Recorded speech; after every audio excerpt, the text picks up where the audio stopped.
The only little good things you do, they make me no. This distance is taking a hold of me for sure. Baby, come. Hi guys, and welcome back to my YouTube channel. I am A Glimpse of Ray, and here is where we get straight to the point. If you're new here, my name is Rachel. I go by Ray. I have been married for 7 years. We have a blended family. Together, we have 3 boys, ages 4, 5, and 6, that are all on the spectrum, along with other diagnoses that they have. So today, we are going to talk about my youngest, Tristan, who is 4, and we're going to talk about all of his diagnosis and how we went about getting his autism diagnosis.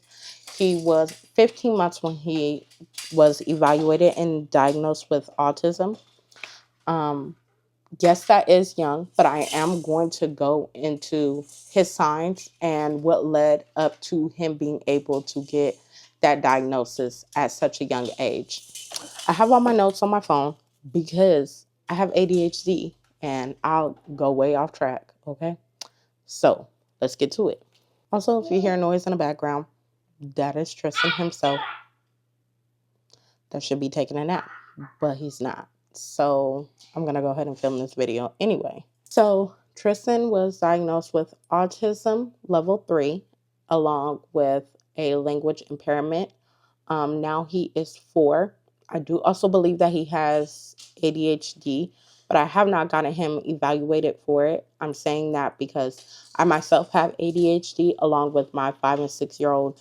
So I kind of know what it looks like and presents itself as. Disclaimer, I'm not a doctor. I'm just saying my experience with my child, okay? And let's not forget that. If you do believe that your child may be on the spectrum, I strongly suggest that you go about getting them evaluated. Even if you are shut down, if you're not listened to, if you are overlooked, stand your ground, speak up, get your child evaluated, get them the diagnosis and the help and support that they need. For starters, I'm going to break down Tristan's first year. So for his first year, I had him when I was 37 weeks pregnant. At about 5 months old, he learned his name to the point where he was able to respond to it. Everybody around him called him Tristan. I called him by his middle name, which is Maxwell, and he would respond to that. And that was about 5 months old. He also would wave hi and bye. So those were the things he was doing at about 5 months old. I don't remember him sitting up at that time, but those were the 2 things specifically I remember him doing it. First regression was at 8 months old. So at 8 months old, I remember taking him to a doctor's appointment, and I think he was getting his shots. I could be mistaken, but I remember him sitting on the bed. You know how they have that like plastic paper on the bed. I remember him ripping off a piece and him stimming with it, and these were the exact motions he was doing, and it was very close to his face. And I kind of had that gut feeling then he was going to end up being autistic. I'm going to try to keep this video no longer than 20 minutes, like my prior videos. But with Tristan, there were so many signs that I'm going to try to get through this as fast as possible. At 8 months old, I noticed he did that. And then around that time, I also noticed that he was no longer waving or responding to his name. When he turned 1, around that time, I caught COVID. And so I remember me not being around him his first birthday, obviously because I had COVID. And he was trying to learn how to walk at that time. I believe that was when he first started saying dada, which if you're a mom, you know that babies start saying that well before 1. That's most times the baby's first word. He didn't start saying that until he turned about 1. Also, I'm going to go through his signs around the time that he was 1. So when he was 12 months old, I remember because of these signs, I brought it to his pediatrician. His pediatrician was hesitant at first about how I could even say that I think that he may be autistic, especially because he was so young. But I told his doctor, I have 2 other children that's on the spectrum. And I am also on the spectrum, so I know what it looks like. After that, he put in the referral. I didn't even have to go about explaining more to him because he was like, oh, you know what it looks like. You're familiar with it. I'll put in the referral because you know your kid better than me. Round one was when I noticed that he would stare closely at objects. When I say closely, like he would have it right here in his face. It was typically objects that lit up. Also noticed he did a lot of hand flapping and arm swinging when he would walk. He would wave his arm like a lot, but it would only happen when he would walk. He never walked with his hands straight by his side. Like I said, he did stop responding to his name about 8 months old. I want to say it was about 8 months old, but that's when I noticed that he was no longer responding to his name. So he could be sitting right by me and I can call his name up to 10 times and he wouldn't respond. He wouldn't turn his head. He wouldn't acknowledge me. He did walk on his tiptoes a lot. I am going to also say as a disclaimer, the signs that I'm listing that Tristan did, some people might say, oh, well, all babies do that. But it's not a matter of the fact that he did it. It was how consistently or intense or often he did it. So if you say that, oh, my kid stands on their tiptoes and they're fine, that's okay. I'm saying what was going on with my child. My child walked on his tiptoes more often than he did on his flat foot. So it's not a matter of, oh my, your kid does it one time, so they're autistic. It's a matter of how consistent, how often that they're doing it. He did a lot of head shaking, which was very often. He would do it if he was sitting in his high chair. And he would do it at random moments, whether it was in his car seat. It was no specific time he would do it. He just did it pretty often. He did a lot of licking objects, whether it was toy balls, like if we had a toy basketball or toy football, he did a lot of licking those.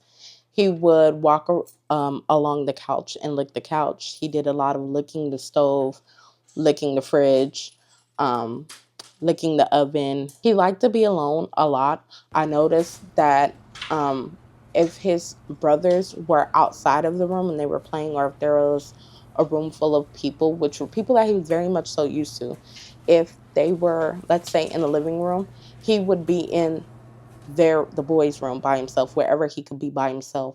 Or we may be all doing an activity and he would go stand in the kitchen by himself and be off doing his own thing. He didn't really like being around people like that, which didn't seem right for a 1-year-old, in my opinion. He also did not like being touched unless he initiated the touch. So if you touched him and he didn't initiate it, that's when he would usually get antsy or like freak out. But if he initiated the touch or wanting to play with you, then he was fine. But unless he initiated it, he did not like being touched. There was a lot of times he wasn't aware of his surroundings. So there was times where like he would go and be playing or sitting on his brother's bed, and his brothers would come along and they jump on the bed right next to him, or they'll be wrestling right next to him and he'll never look up to see who's next to him. There were times where he could be sitting down and I'd go sit by him and he never turned his head to look at who was sitting by him. He wasn't aware of his surroundings, or didn't try to be. He didn't really acknowledge people sometimes when they walked in the room, whether it was me or my husband, which for a 1-year-old is not really common. Usually when a toddler, sees their parent walk into the room, they get excited, they acknowledge them some way, somehow. He wasn't doing that. Also, the way that he played with toys, I know he was only 1 at the time, but he only had an interest in round objects.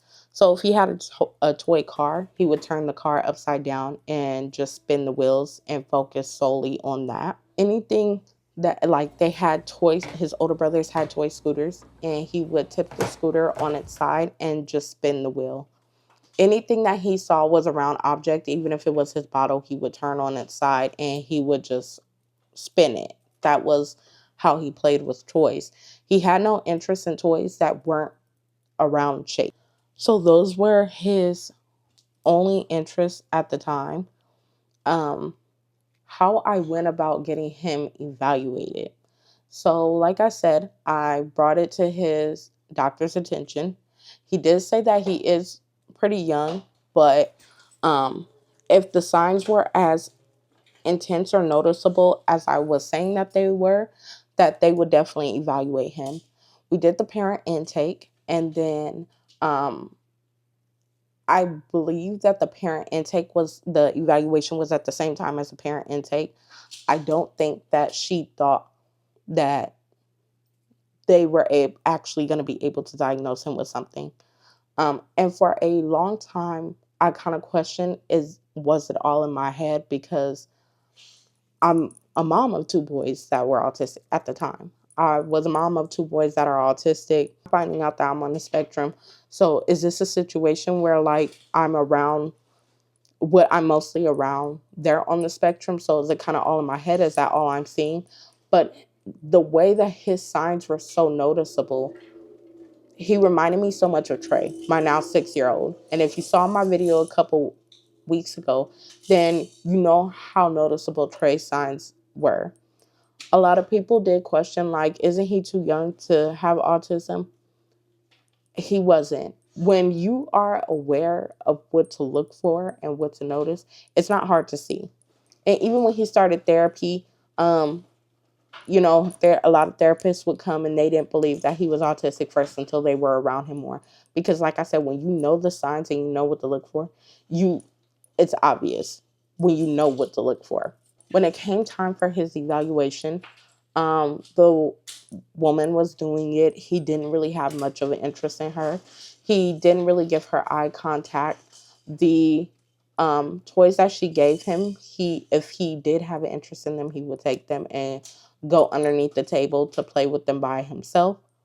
He didn't really try to engage with her. His speech, even at 15 months old, he was diagnosed at 15 months old. So even then, like, his speech at the time wasn't great. And you could be thinking, well, he's only 15 months old. Some babies take late to talk, which is true. That is true. But when you start gaining some words and then you lose those words, or if you're 15 months old and you're barely making any sounds, then that's kind of concerning. Every kid is different. And like I said, I'm not a doctor. I'm just sharing my experience with my child. If you don't agree, if you think otherwise, that is okay. He went about getting the evaluation and he got the diagnosis. He was diagnosed with autism level 3 and with a language impairment. And like I said, I do believe that he does have ADHD, but I have not gotten him evaluated for that. I'm not the only person that thinks it. He was in summer school over the summer, and his teacher even pulled me to the side and said that he thinks that Tristan may have ADHD.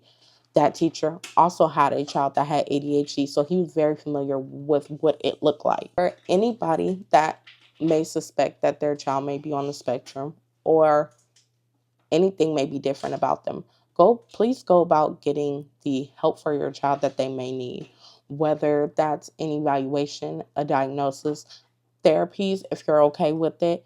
Um, Maybe in my next video, I will speak about the therapies that my children have received, my experience with therapy companies. I won't be saying names, but my experience with therapy companies and what a lot of parents don't know about these companies and how much of a say so that they have. So I might speak on that on my next video. But like I said, if you have suspicions about your child, nobody knows your child better than you. Speak up and fight for your child. You are your kid's biggest advocate. And sometimes people will try to downplay what you think or what you see. Sometimes even doctors will try to tell you that it's all in your mind. And some of these things that Tristan was doing at that time, he has grown out of. Some things are just his age, but sometimes it's not. And I know that my husband and I went about the right way getting him evaluated even as early as we did, because the earlier that you get that evaluation and the diagnosis for them, the earlier they can be receiving the help and the support that they need. Too many people go so long without getting that help, and then it's kind of harder later on.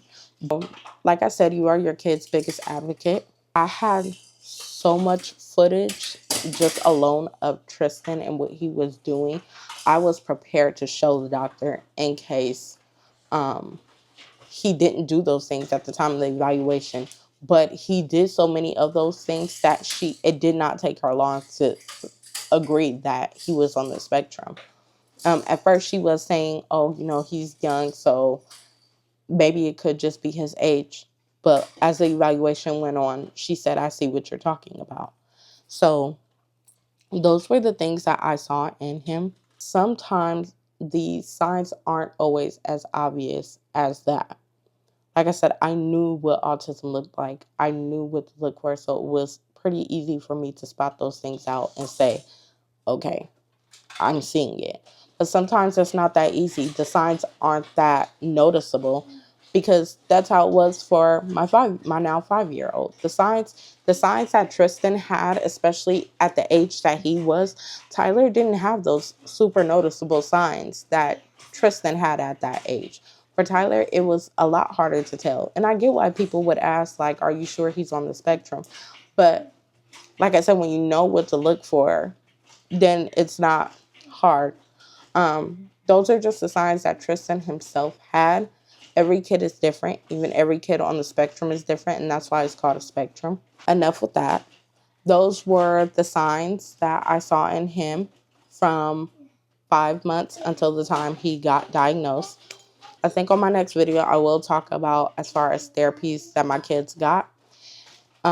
If you want to find me outside of YouTube, you can follow me on Instagram at _SlayByRay. And if you liked what you saw and you are interested in more, then please feel free to like, comment, and subscribe.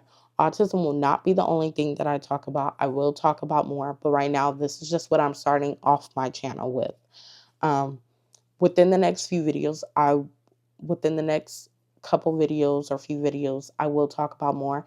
Like I said, that's just what I'm starting my channel off with because that was originally why I wanted to start a YouTube.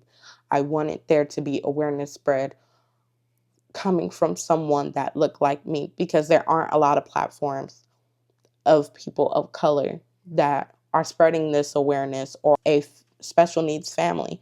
So please like, comment, and subscribe, and I will see you guys on the next video. Bye.